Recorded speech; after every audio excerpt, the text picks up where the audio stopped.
Terkait dengan pemilu nih Kak, pemilu itu kan arena kompetisi politik ya. Iya. Nah, di dalamnya itu pasti kan terdapat serangan antar kompetitor.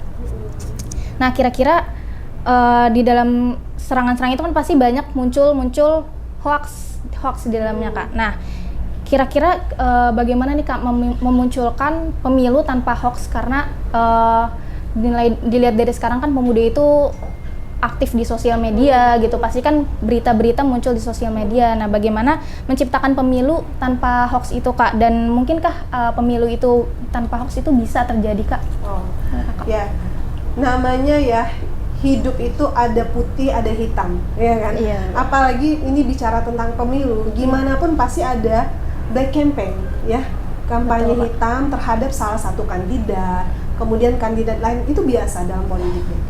Makanya orang yang masuk politik itu mentalnya harus siap. Mau dijelekin, mau dituduh ini yang nggak dilakukan harus siap. Nah, kembali lagi ke kita, para netizen, bahasanya kalau di media sosial, apalagi anak-anak intelektual, adik-adik HMI ya, harus paham bahwa ini jangan langsung menerima berita itu bulat-bulat. Itu sama saja kita sama orang luar. Itu yang membedakan kita ini kader intelektual loh gitu. Kalau kita menerima masukan, kita baca di media sosial, langsung oh ini bener nih, oh jangan langsung begitu. Bener akan kita cross check.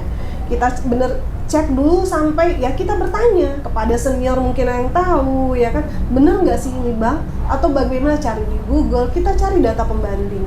Jadi yang nama hoax itu pasti ada. Pasti ada. Itu pasti ada, karena pasti bagaimana buzzer misal dibikinkan oleh kubu lawan, bagaimana itu biasa. Nah, tapi kita sebagai orang yang memang melek politik, kita dan juga punya nilai intelektual yang bagus, jangan sampai menelan bulat-bulat informasi itu, harus kita cross check benar gitu.